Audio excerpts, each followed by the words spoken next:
ladies and gentlemen, Mr. Arlo McKinley. Arlo, how's it going today, dude? It's going good, man. How are things with you?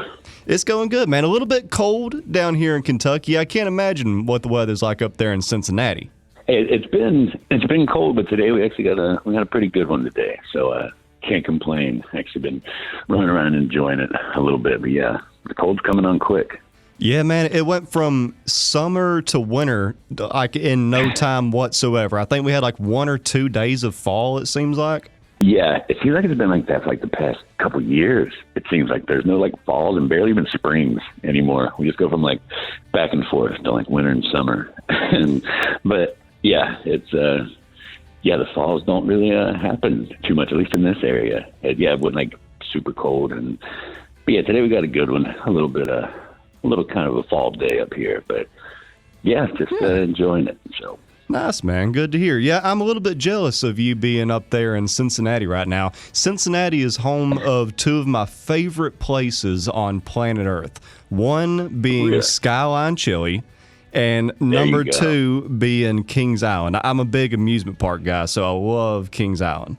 Yeah, those are, well, first off, Skyline Chili is amazing. I don't care what some people like to hate on it, but I've always loved it. And being from here, it's just one of those things, either love it or hate it. There's no middle ground in between. But and yeah, Kings Island's another thing that I don't know if people like realize that it's here. I don't know. It's one of those things because it's even a place that I'll forget about, like sometimes, and not really get up there as much as I should, or like it is a good time, especially this time of year. They do the whole Halloween stuff and they keep the rides open. You don't have to wait in lines and all that good stuff. But I haven't been out there in ages, but both very good spots.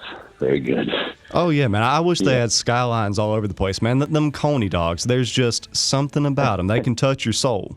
Yeah, I mean they're good. My girlfriend is actually from Florida and New York and stuff, and she'd never had it, and her and I took it. I'm waiting because most people are just like weirded out by them for some reason. I don't know. People just don't want to try them, but. Well, it might be the cheese, man. They basically baptize those things in cheese. You have to dig through a pile of cheese to see if there's even a hot dog underneath it. Right? Yeah, or like chili. Yeah, that's the only thing that can sometimes be out of hand. But yeah, I don't know. Everyone I show it to, it ends up usually being a pretty good experience.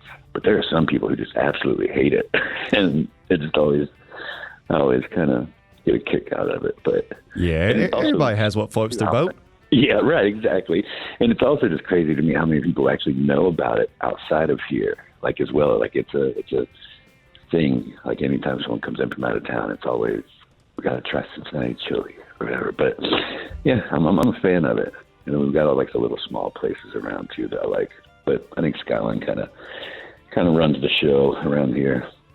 Yeah, I just love the whole atmosphere of Cincinnati. It's such a unique city, man, because you've got a great scene in every type of entertainment possible, whether it's, country music, rock music, hip hop, and even comedy. You kind of got like, it's a little bit of a melting pot whenever it comes to entertainment.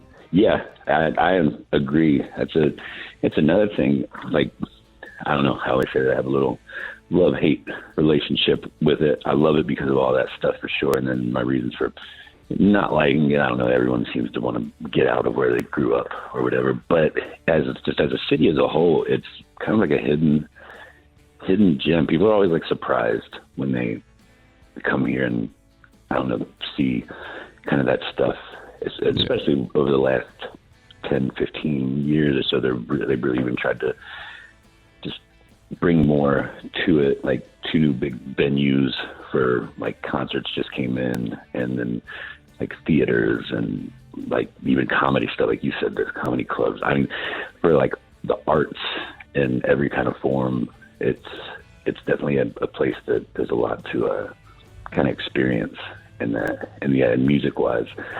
Yeah, man, you learned me something, because whenever I first heard about you, it was last year whenever you released the album Die Midwestern.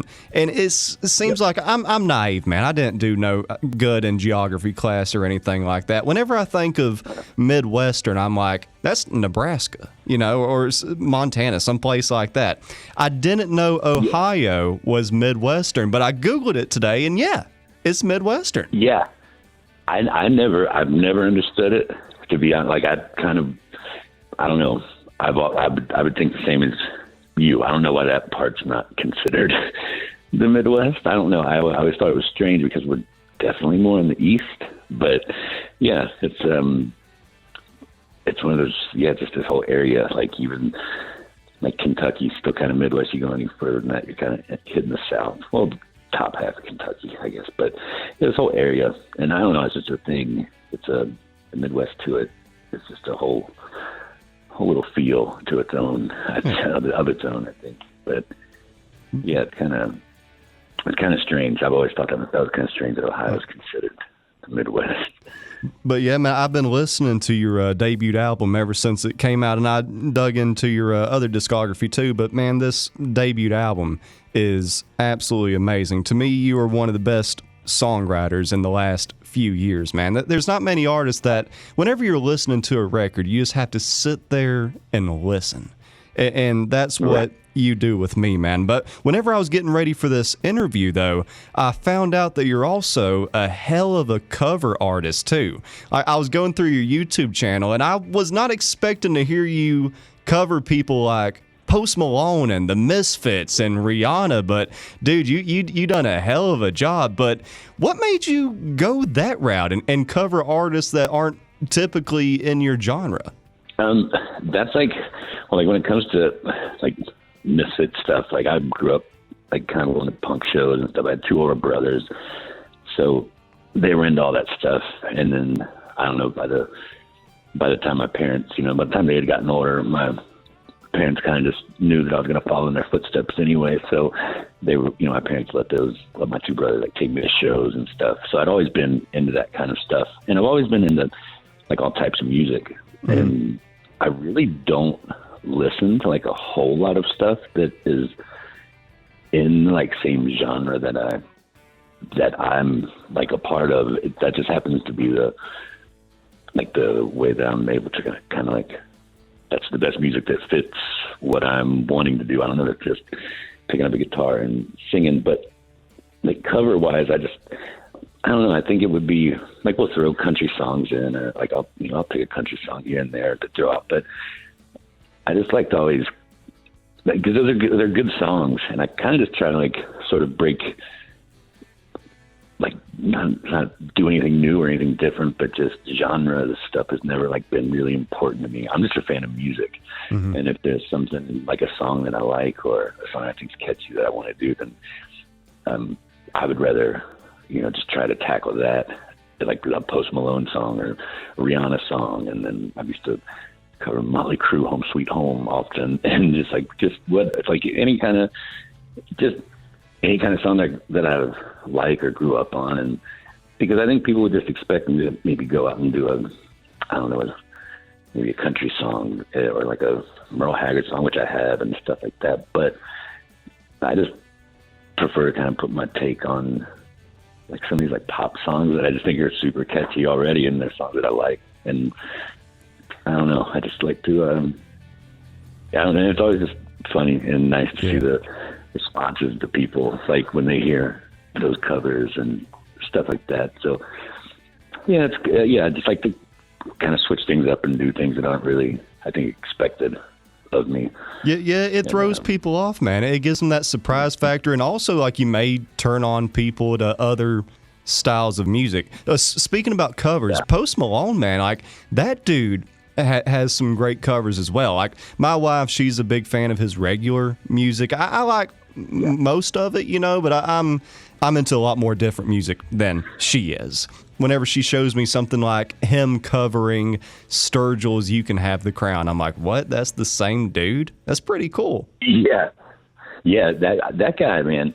I'm kind of, like, yeah, I can't say I'm a super fan. I like his first record. I'm a pretty big fan of his second one, but as like an artist, I respect that guy a lot because he's doing the same thing, just in an opposite way, doing covers that people wouldn't expect him to do. But, you know, he's a Texas kid and, you know, Texas guy. And, yeah, I saw that he did a good cover of like a Brad Paisley song, that I'm Gonna Miss Her song. Yeah. And it was and I think it's just the same thing. Like, people that probably listened to him weren't expecting those. When I heard him do that Sturgill cover, I was pretty blown away by that.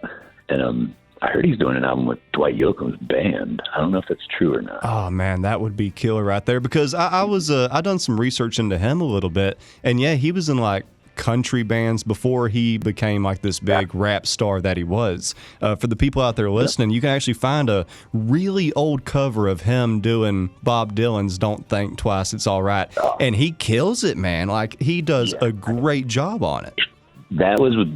I think that's probably the video that I saw that like really made me like think that, or realize that I really like this guy. I was like, man, all right. Cause I was kind of whatever, everyone's kind of hyped on him and people were liking his stuff. And I saw him do that and I was like, all right, there's something more to him. And then I looked into him kind of like as well, like you were saying, and yeah, just found out, you know, he's a country guy that grew up on that stuff as well. But that cover, I think I've heard a lot of people cover that song, and he does that song well. He's a great singer, and yeah, doing his song is fun. But it's crazy too that people want to hear these songs. Like, I'll hear most of my shows, you'll hear "Go Flex" yelled out like throughout the entire show, and which I can't really pull it off because my piano player doesn't really go out with me too much anymore, and I don't know how to play it, but it's fun stuff. But yeah, and I don't know, that stuff just, I don't know, I've always just looked at music as a whole and not really tried to be like, I'm this kind of music fan or this kind of music fan or anything like that.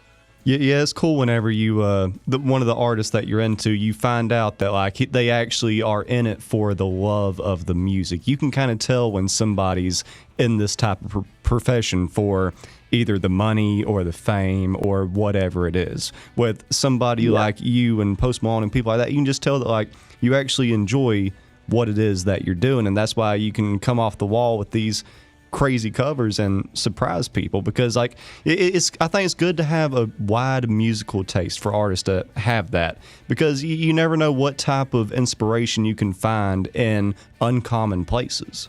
Yeah, and that's how it is with me. I was talking about my brothers. Like, my dad was is a huge like old bluegrass fan, like old classic country stuff. So I'd be going through his records when he's not home, and then when he's home, my brothers are gone. I'm going through like their punk and metal records and hip hop records. So I was just like, there was always some kind of music being played, and I just grew up with so much different kinds of music around me. And just, I knew from a very early age it's what I wanted to do, and then that kind of leads into it being fun.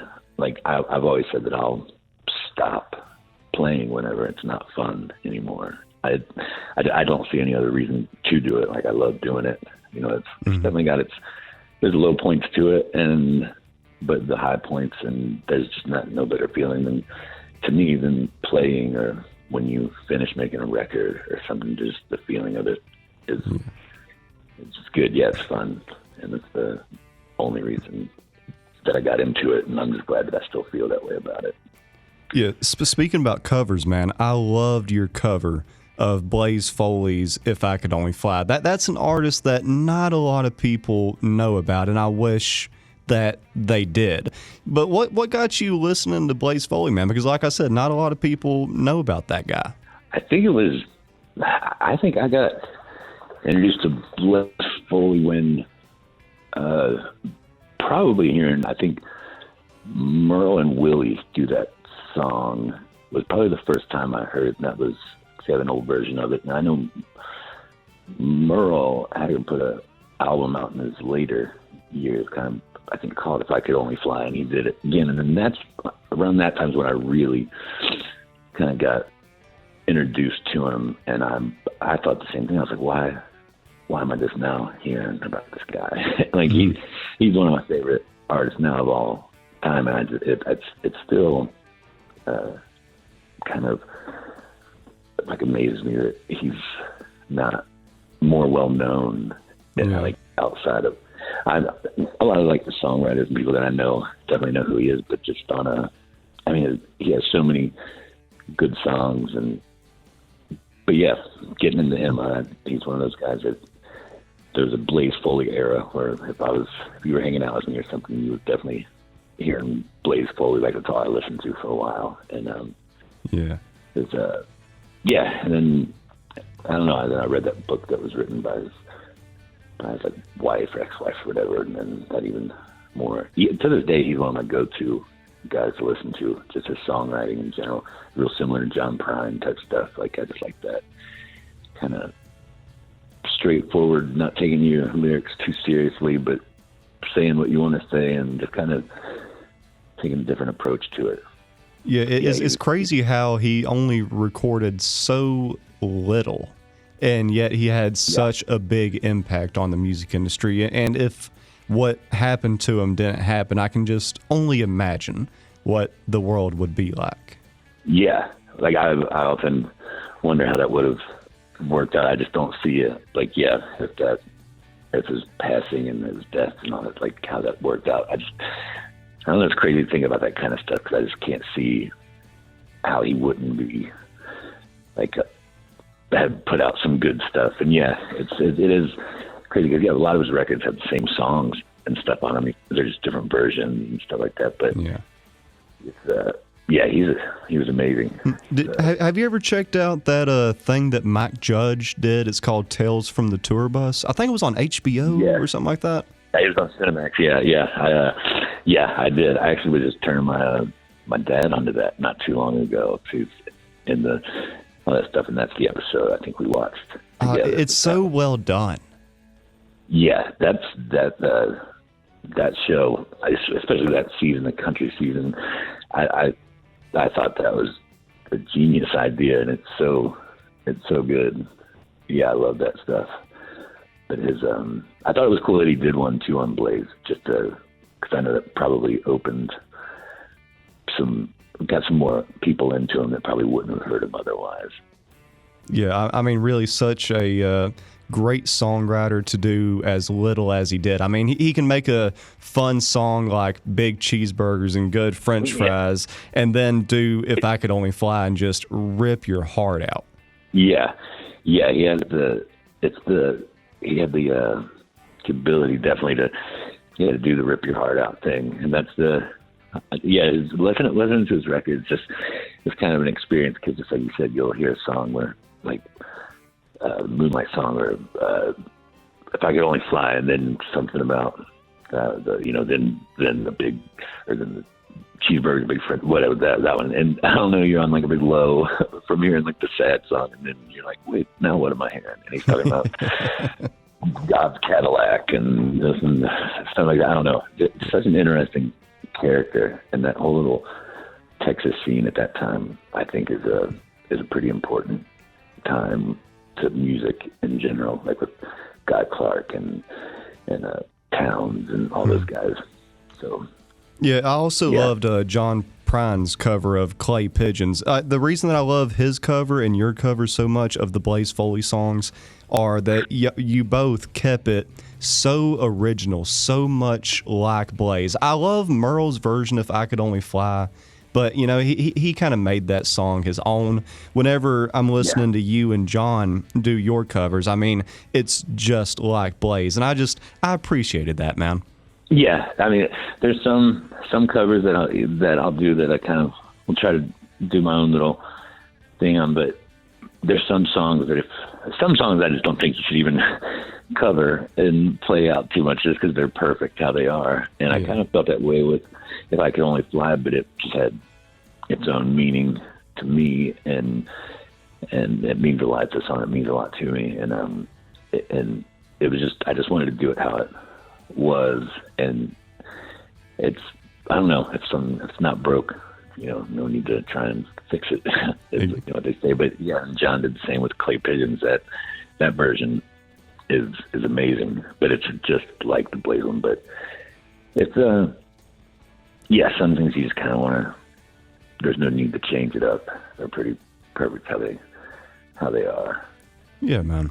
And I also was reading a little bit about you today, and I didn't know this until today, but how you were the last artist that John signed to Oh Boy Records. Man, that must have been I understand this is a bittersweet experience, but what was that like, and how did the record deal with Oh Boy Records come about?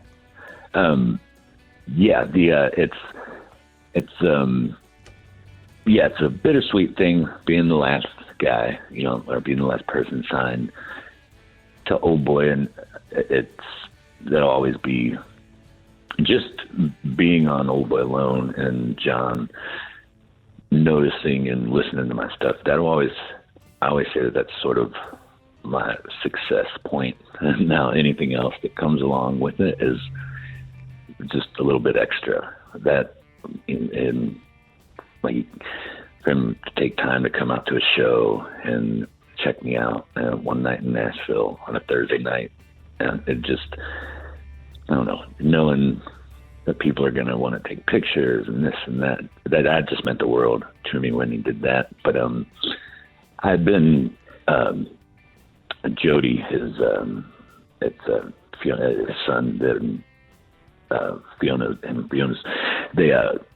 I'd been in contact with him for a while. Jody, he invited me to come down a year, so maybe it was 2018 or somewhere around there. Maybe, I really can't remember, but had me come down and play at Americana Fest at a little thing that Old Boy was throwing on, a little pop-up bar called the Tree of Forgiveness.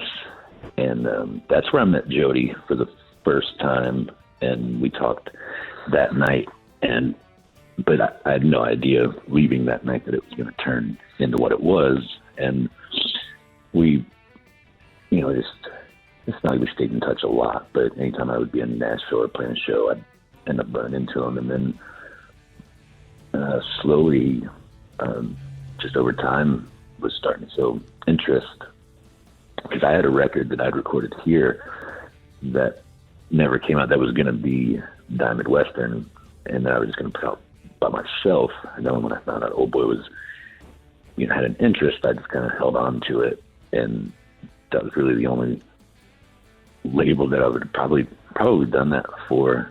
It was just such a, I don't know. And then after Jody and them being interested, and Jody had seen me a few times, and he brings John and Fiona out to one of the shows, and that's when I actually got to meet John. And it's actually the only time I met him. I'd played with him prior, but didn't get to meet him. And but yeah, it was one of those things where you're standing in front of, I don't know, it's just almost a surreal moment when you're standing in front of one of the people that are that are responsible for, what you're doing. Not responsible, but just an influence. And I don't know, it means the world to me. Everyone at that label is wonderful. They go above and beyond, just let me be the artist that I am, and they support me. But yeah, then I believe I definitely got signed on my birthday. It was October 23rd, I think maybe 2019. And then I think I'm bad with years, but it just the way that it all happened, it was nothing rushed. We all just got to know each other, and I think figured that a working relationship could work out, and it's been good ever since. So that's cool. Super thankful for everyone over there. Yeah. Did John get to hear a lot of the record before he passed?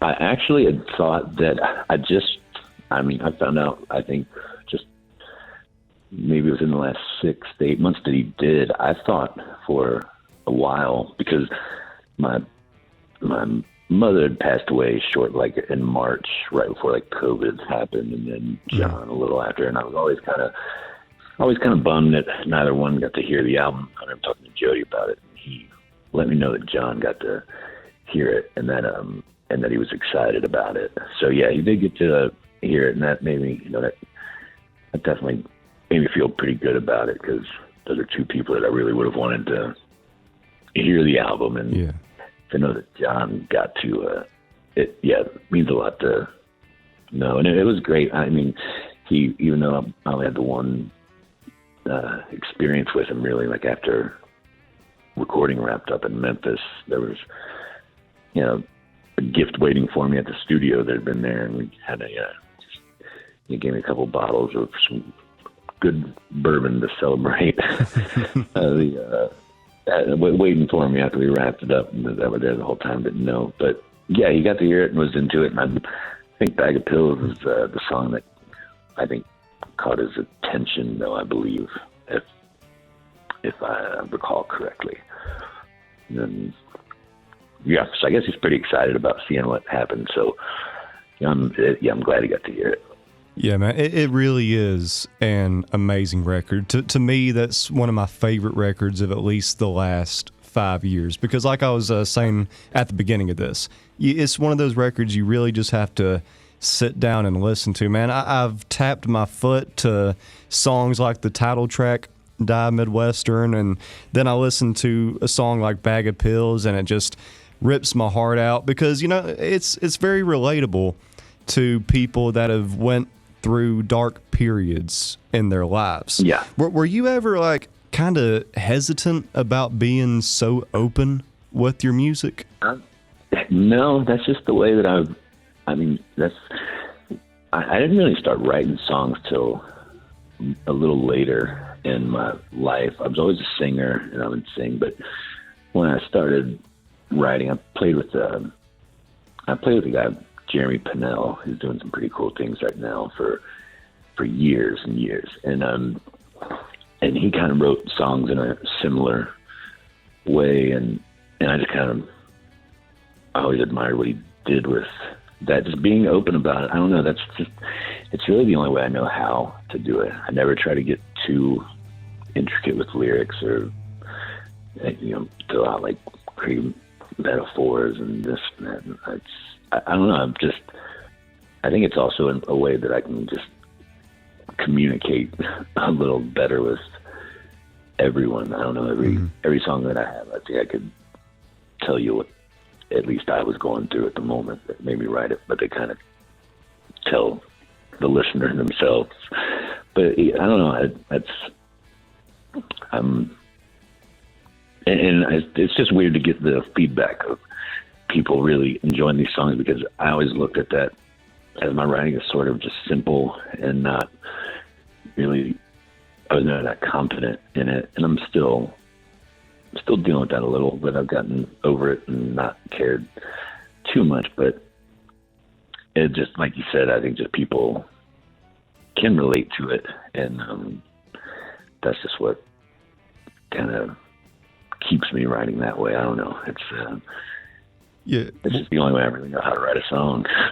Yeah, you see a lot of what you sing about being glorified in other types of music and other forms of entertainment, and it's great whenever somebody can come around, and it's just nice to have an artist like you, and also different people in your genre, like you were talking about earlier, the kind of the old style of Texas with Waylon and Willie and Chris and all those guys. It's almost the same thing going on nowadays with people like you and Tyler and Sturgill. You're kind of getting that same vibe. And the reason that I love the outlaw country style so much is that it is real. It is genuine. It's relatable. And people in our area, it's so great to hear somebody singing and you can listen to what they're saying and you're like, dang, I've been through something like that.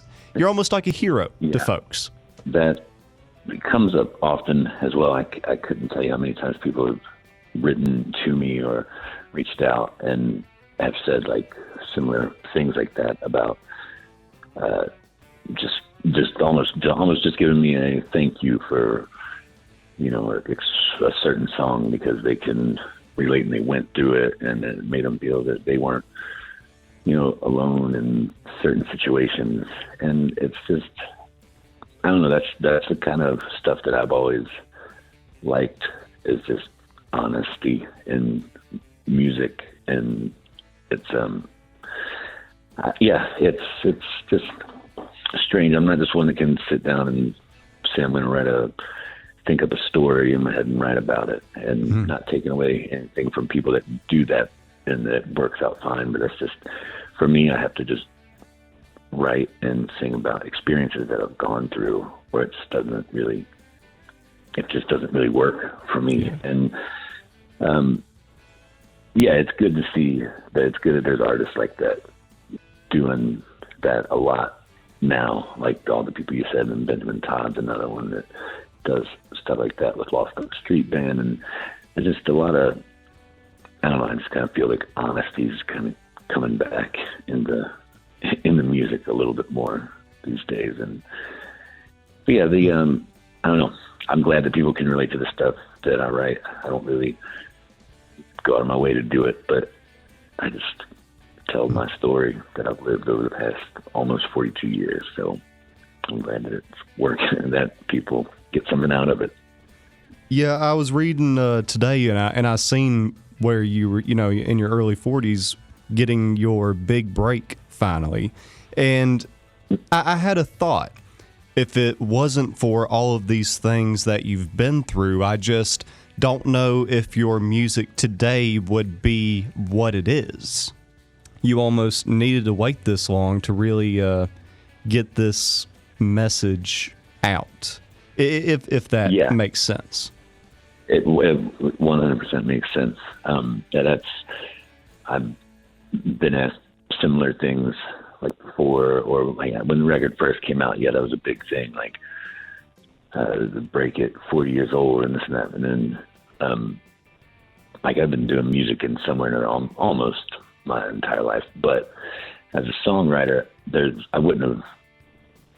I hadn't lived enough. I had to go through all the things that I've gone through to be able to write these songs, and that's why it works. I wouldn't have been able to do this at 20 or even 30, probably.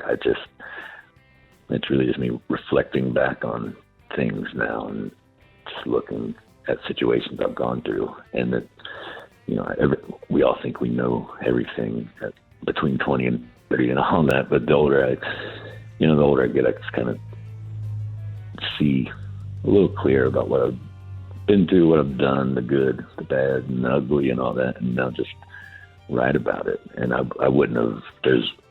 definitely wouldn't have been able to do what I'm doing now if I was younger. And I probably also wouldn't have been smart enough to really go out and be successful at it either. I would have probably found a way to mess it all up somehow. So being a little older, wiser, I think works for me.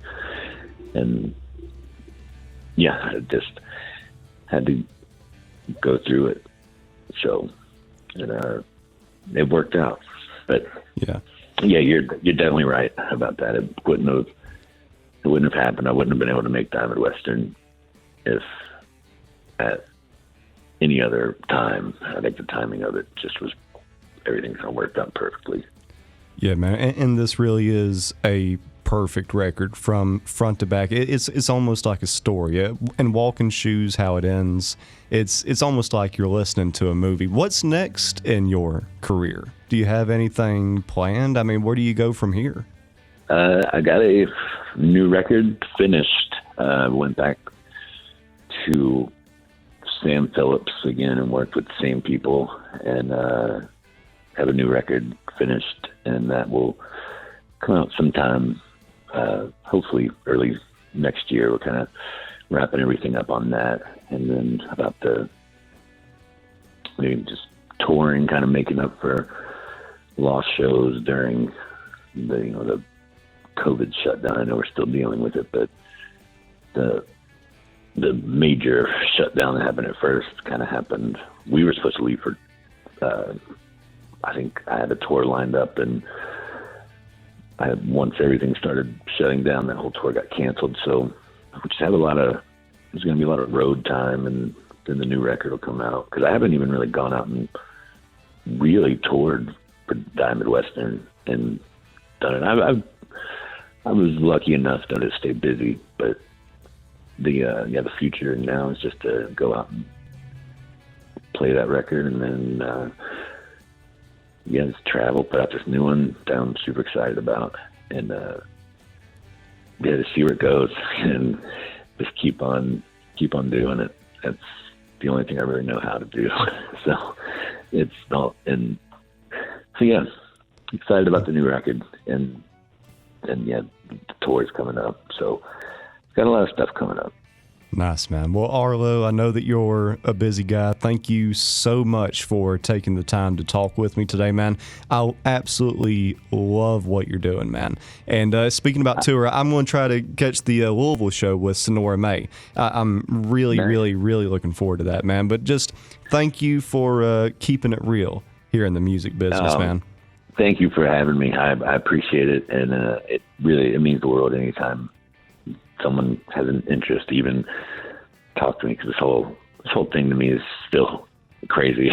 So it really does. It means just as much to me as it does to you. So I appreciate it more than you know. So if you're at the Louisville show, make sure you say hey, and we'll have a talk. We'll do some hangs. So hey, sounds good, man. And Arlo, thanks again, brother. Yeah, thank you, man. You have a good one.